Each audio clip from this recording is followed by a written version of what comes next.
Hello दोस्तों। आज की कहानी अधूरा सच। शादी की रात जब मैं ससुराल आई थी, मैं अपने शादी से बिल्कुल भी खुश नहीं थी, क्योंकि मैं शादी उससे करके आई थी जो मेरे बहन का कातिल था और मेरा जीजा भी था। मैं दुल्हन बनकर अपने जीजा का इंतज़ार कर रही थी, जिससे मेरी शादी हुई थी और मेरा पति बन चुका था। मेरे जीजा ने ही मेरी बहन को मारा था और उसके छोटे छोटे बच्चों की वजह से ही मेरे जीजा से शादी ज़बरदस्ती कराई गई थी। मैंने अपने दिल में इरादा कर लिया था कि मैं अपने पति को मारकर अपनी बहन का बदला ज़रूर लूँगी। मुझे अपने पति से बहुत ज़्यादा नफरत हो गई थी। मैंने सिर्फ बच्चों की खातिर बहुत ही मजबूरी में यह शादी की थी। उसके पास गाड़ी बंगला सब कुछ था। इसी वजह से मेरी माँ ने मुझे सूली पर चढ़ा दिया था। मेरी मरी हुई बहन मुझे हर बात बताती थी कि मेरा जीजा बंद कमरे में उस पर कितना अत्याचार करता था। वह इंसान कैसे हुआ? वह तो हैवान बन चुका था और उसके जिस्म पर लगे जख्म इस बात की गवाही भी देती थी। मगर वह लोगों के सामने इस तरह अच्छा बन जाता था। मेरी बहन ने मुझे पहले ही बता दिया था, उसका पति उसको मारने का प्लान बना रहा है। मगर उसने मुझे कसम दी थी कि मैं यह बात किसी को नहीं बताऊंगी। और फिर एक दिन हमें पता चला कि मेरे जीजा बच्चों को उनकी दादी के पास छोड़कर मेरी बहन के साथ पहाड़ी इलाके की तरफ सैर करने को निकल गया है। जब मेरी बहन ने मुझे कॉल की तो बहुत परेशान लग रही थी, और तब मेरी बहन ने मुझे एक ऐसी बात कही जिसे सुनकर मैं बुरी तरह से ठिठक कर रह गई थी। मेरा दिल जोर से धड़क कर रह गया और मैं अपनी बहन से बार बार सवाल कर रही थी कि क्या हुआ, सब ठीक तो है ना। मगर मुझे वो बहलाती रही और कहा वापस आकर सब बताऊंगी। फिर दूसरे दिन ही हमें मालूम हुआ, जब हमारे सर पर दुखों का पहाड़ टूट पड़ा था। मेरी बहन और जीजा का एक्सीडेंट हो गया था और इस बात ने हमारे होश उड़ा दिए थे। मेरे जीजा ने बताया कि हादसे में जब मेरी बहन पहाड़ों से नीचे गिरी तो उसकी लाश तक नहीं मिली थी। हम सब बुरी तरह रोने लगे थे। मेरा दिल गम से चूर चूर हो रहा था। मेरी प्यारी बहन मुझसे हमेशा के लिए छिन चुकी थी। इस पर किस्मत की सितम मुझ पर आ गिरी। हम लोग उसका अंतिम संस्कार भी नहीं कर पाए थे। मेरा दिमाग उसी की सोच में पागल हो रहा था। मुझे लगता था वहाँ पहाड़ों पर अकेली पड़ी होगी मेरी बहन, और हम घर में मज़े से बैठे हैं। मेरे जीजा लौट कर आए तो हमने देखा कि उनको भी थोड़ी बहुत चोटें आई थी। एकदम से मुझे ख्याल आया कि मेरी बहन जाते हुए खुश होने के बजाय परेशान हो रही थी और मुझे कह रही थी कि नताशा, अगर मुझे कुछ हो जाए तो तुम मेरे बच्चों का ख्याल रखना, उन्हें कभी अकेला मत होने देना। अब मैं अपने जीजा को शक से भरी निगाहों से देख रही थी। ऐसा कैसे हो सकता था? उस हादसे में मेरे जीजा को सिर्फ थोड़ी बहुत चोटें आई थीं और उसी हादसे में मेरी बहन की जान चली गई थी। मेरा दिल इस बात को मानने के लिए बिल्कुल भी तैयार नहीं था और मेरे जीजा ने ही उसको मारा होगा। लेकिन मेरे घर वालों ने मेरे जीजा को तसल्ली दिए और कोई भी सवाल नहीं किया। मेरी बहन का गायब होना और ख़ानदान वालों के सवालों पर सब ने मेरे जीजा वाली बात दोहरा दी। मुझे हैरत थी कि मुझे मेरे अलावा किसी ने इस बात को नहीं सोचा था। हादसा तो दोनों के साथ हुआ था, मगर सिर्फ मेरी बहन ही क्यों मारी गई? मुझे लग रहा था कि मेरे बहनोई की कोई चाल थी और वो पहले से ही बहन को लेकर इसलिए गए थे, वरना हर बार वह अकेले ही जाते थे। मेरी बहन और जीजा हमेशा बच्चों को भी अपने साथ लेकर जाते थे, मगर इस बार वह पहले से ही बच्चों को छोड़ गए थे। जब मैं अपने इस शक के बारे में अपने घर वालों से बात की तो वह मुझसे नाराज़ होकर मुझे ही डांट फटकार लगाने लगे और बोले कि मैंने अपनी बहन की मौत का सदमा अपने दिल पे ले लिया है और फालतू की बातें बकने लगी हूँ और अपने ही बहनोई जैसे शरीफ इंसान पर इल्ज़ाम लगा रही हूँ।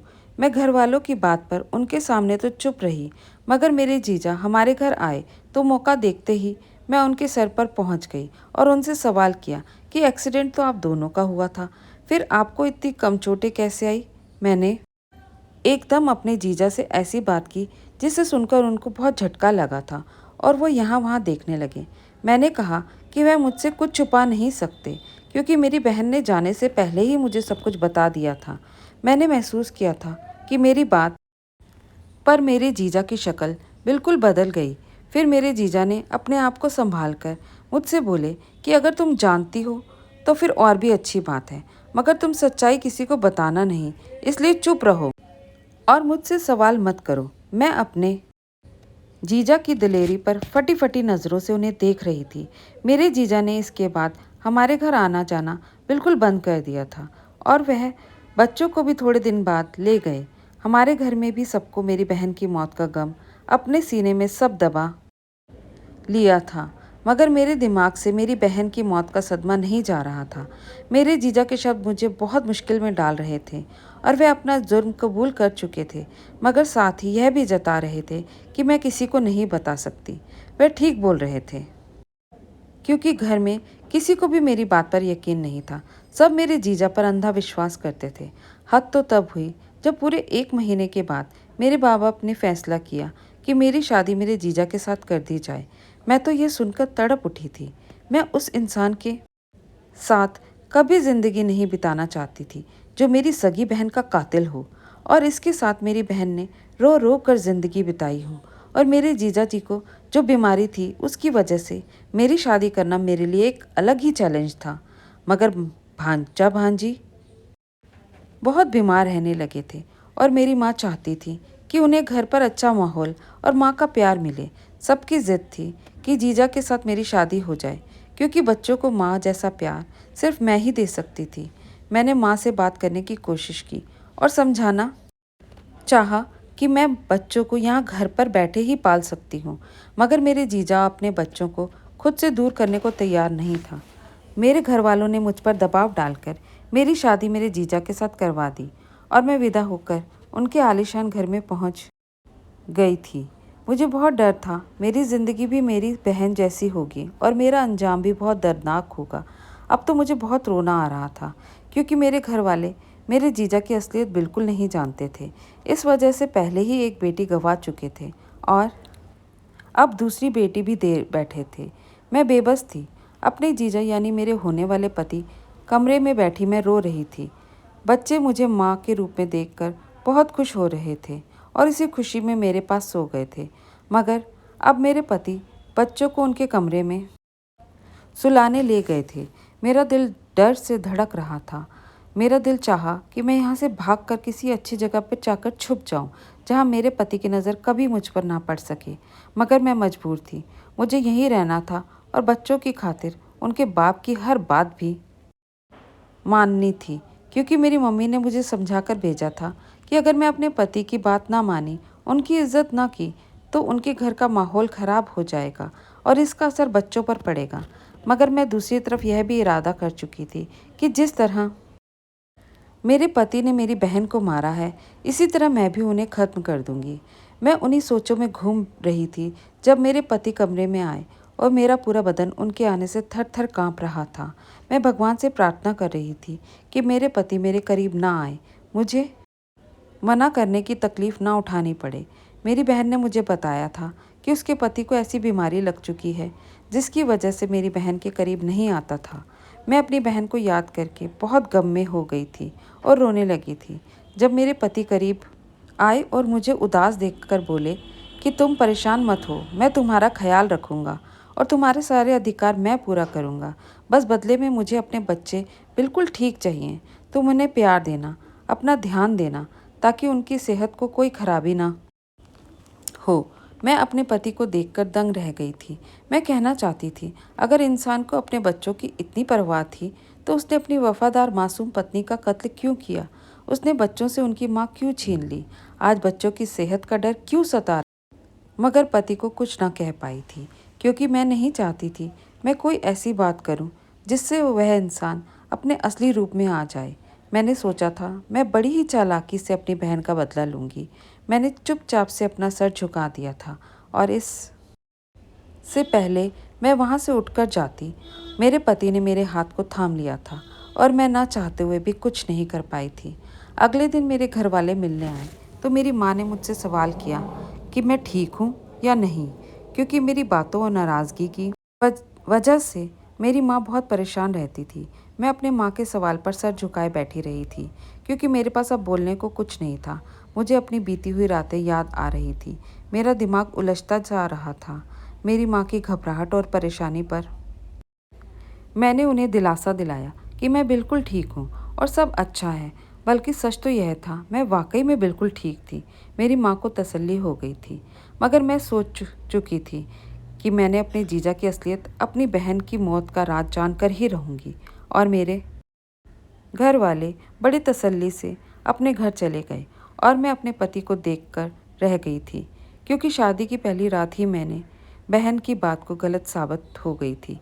क्योंकि मेरा पति तो बिल्कुल ठीक था और उसे कोई बीमारी नहीं थी, बल्कि उसका रवैया भी मेरे साथ बहुत अच्छा था। वह बिल्कुल सुलझा हुआ लग रहा था और उसके तौर तरीके भी अच्छे थे।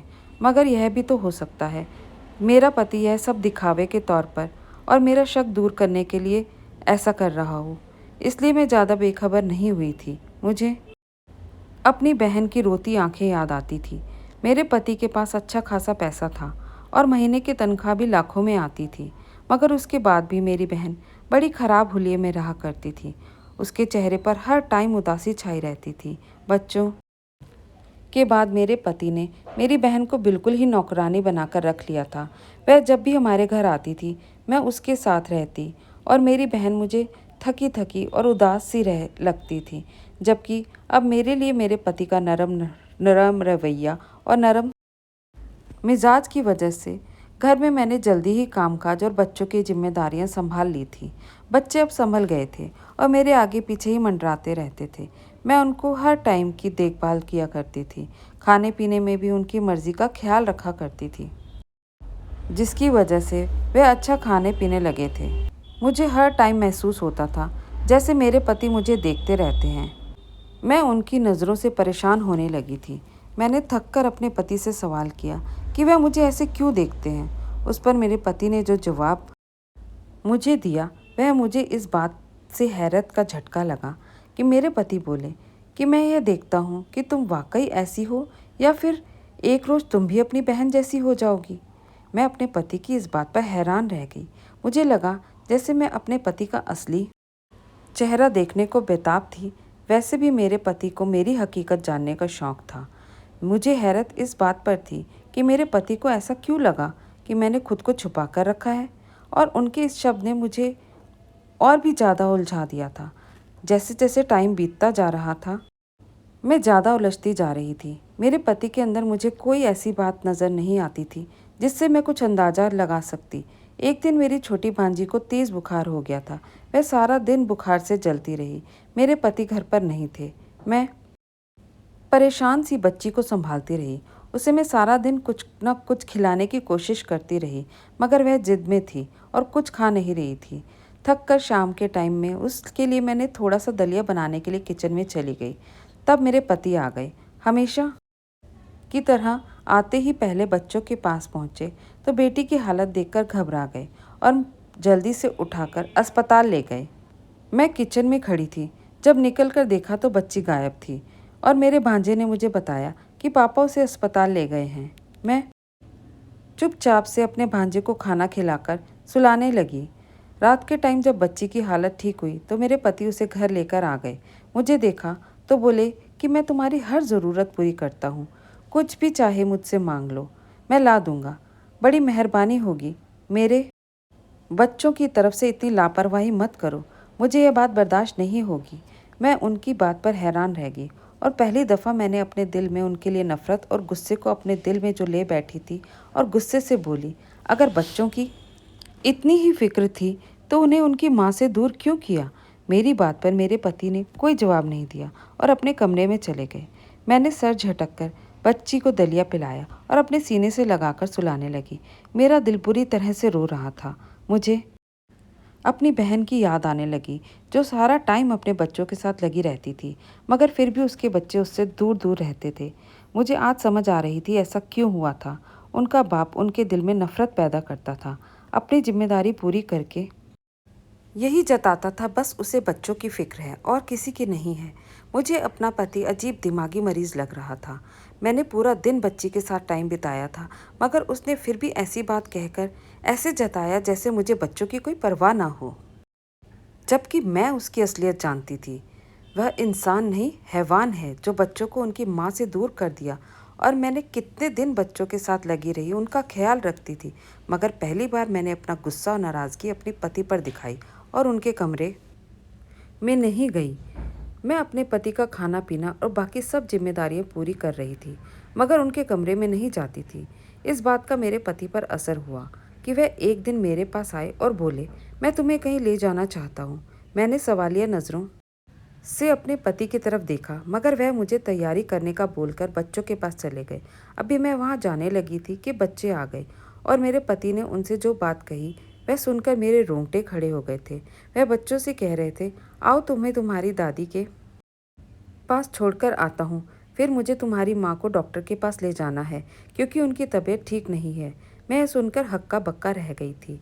बच्चों के वहाँ से जाने के बाद मैं बड़ी परेशान होकर उनसे सवाल किया कि मैं तो बिल्कुल ठीक हूँ, फिर वह मुझे डॉक्टर के पास लेकर जाना क्यों चाहते हैं। पर मेरे पति बोले कि उन्होंने सिर्फ बच्चों को बहलाया है, असल में वह मुझे जहाँ ले जा रहे थे वहाँ बच्चे नहीं जा सकते। इतना बोलकर मेरे पति बच्चों को उनकी दादी के घर ले गए। मैं बहुत डर कर खड़ी रह गई थी। मुझे याद आया कि मेरी बहन को भी मेरे पति ने ऐसे ही अकेले ले गए थे और फिर मार दिया था। मैं डरी हुई थी और मेरे पति मुझे ज़बरदस्ती गाड़ी में बिठाकर अपने साथ ले गए। मैंने सोचा कि अगर मेरे पति ने मुझे मारने की कोशिश की तो मैं उनसे अपनी ज़िंदगी की भीख नहीं मांगूंगी, बल्कि उनसे लड़ूंगी और उन्हें मार कर बदला पूरा करूंगी। मेरे अंदर बदले की आग जल रही थी। मेरा पति मुझे पहाड़ी इलाके की तरफ ले गया था। मुझे लगा था अब मेरा पति मुझसे तंग आ चुका है। एक जगह पहुंचकर उसने गाड़ी रोकी और मुझे गाड़ी से निकालकर खड़ा किया। फिर मुझे लेकर एक कच्ची गली की तरफ आगे बढ़ने लगा। मैं डर से अपने पति के साथ चल रही थी। तब वह मुझे एक छोटे से घर के आगे ले जाकर रुका और उस घर का दरवाज़ा बजाने लगा। मैं हैरानी से अपने पति की तरफ देख रही थी। जब उस घर में एक जवान लड़का बाहर निकला, वह मेरे पति को देखकर परेशान हो गया था, मगर मेरे पति ने उसको नज़रअंदाज किया। मेरा हाथ पकड़कर उस घर के अंदर ले गया। सामने ही चारपाई पर कोई औरत अपनी पीठ बाहर के दरवाजे की तरफ करके बैठी हुई थी। उसने पलटकर देखा तो मेरे सर पर से घबराहटों के पहाड़ टूट पड़े थे, क्योंकि वह और कोई नहीं बल्कि मेरी बहन थी। मेरी बहन भी मुझे देखकर घबरा गई थी। फिर मेरे पति ने मुझे जो सच्चाई बताई उसे सुनकर मेरे होश उड़ गए थे। मेरे पति बोल रहे थे, मैं इस लड़के को अपने घर के कामकाज के लिए रखा था, मगर कुछ साल बाद मुझे पता चला तुम्हारी बहन को इस लड़के से मोहब्बत हो गई है। यह दोनों मेरी पीठ पीछे मुझे धोखा दे रहे थे। अब यह दोनों शादी करना चाहते थे और तुम्हारी बहन बच्चों से भी दूर हो गई थी और खुद को मेरे लिए बनना संवरना भी छोड़ दिया था। बल्कि मुझे यह भी कह दिया था कि तुम मुझे डाइवोर्स दे दो, मैं इस लड़के दीपू से शादी करना चाहती हूँ। गुस्से में आकर मैंने एक बार उसे मारा भी था। बाद में मैंने उससे माफ़ी भी मांग ली थी। वह कौन आदमी होता है जो अपनी बीवी को किसी गैर आदमी की झोली में देखे और आंखें बंद कर ले। मैंने यह बात तुम्हारे माँ बाप को भी बता दी थी, मगर वह बोले कि ऐसी बेटी हमारे लिए मर चुकी है, अब चाहे उसके साथ जो मर्जी करो। मैं तुम्हारी बहन को हर तरह से समझाया, मगर अब वह मेरे साथ रहने के लिए तैयार नहीं थी। मैं ऐसी बीवी को रखकर क्या करता। तब मैंने तुम्हारी बहन को डिवोर्स देकर उसको उसके आशिक के साथ भेज दिया और यह सब में फैला दिया कि वह मर गई है। मगर हकीकत तुम्हारे माँ बाप भी जानते हैं, इसलिए उन्होंने तुम्हारे साथ मेरी शादी करवा दी और यकीन दिलाया कि तुम मेरे साथ ऐसा कुछ नहीं करोगी। सच्चाई सुनकर मैं अपनी बहन को देखा तो मैं शर्म और गुस्से से लाल हो गई। वह मेरे सामने खड़ी थी। मुझे अपनी सोच और उसके लिए बहाए आंसुओं पर बहुत शर्मिंदगी होने लगी थी। मेरी बहन ने अपने पति से डिवोर्स लेने के लिए मुझसे कितने झूठ बोले थे, कितना बदनाम किया अपने पति को, और मैं भी बहन के खातिर अपने पति को मारने चली थी। मैंने झुंझलाती हुई नज़रों से अपने अच्छे पति को देखा था, जिस इंसान ने आज तक दुनिया वालों को मेरी बहन की असलियत नहीं बताई थी। अगर यह सब दुनिया वालों को बता देता, मेरे माँ बाप की इज्जत खाक में मिल जाती। उसने तो मुझे भी मोहब्बत और इज्जत दी थी। मैंने बहन से कहा कि आज वह मेरे लिए सचमुच मर गई है। मेरी बहन मुझसे बहुत शर्मिंदा थी। वह मुझसे और मेरे पति से माफ़ी मांग रही थी, मगर हम दोनों उसे कोई जवाब दिए बगैर घर आ गए थे। हकीकत खुलने के बाद अपने पति और बच्चों के साथ मैं खुश रहने लगी थी। अपने पति से माफ़ी मांगी। मैं उन्हें कातिल समझती रही। मेरे पति ने मुझे माफ़ कर दिया, मगर वादा करवाया कि मैं कभी उनसे बेवफाई नहीं करूंगी। मैंने उन्हें अपनी वफ़ा का यकीन दिलाया, क्योंकि हर औरत एक जैसी नहीं होती। मेरी बहन माँ होकर भी बच्चों को छोड़ गई और मैं माँ ना होकर भी उनसे मोहब्बत करती हूँ और आज अपने पति के साथ एक सुखी ज़िंदगी बिता रही हूँ। धन्यवाद दोस्तों। कैसी लगी आपको आज की ये कहानी? अगर अच्छी लगी तो लाइक और शेयर ज़रूर कीजिए और चैनल को सब्सक्राइब करना मत भूलिए।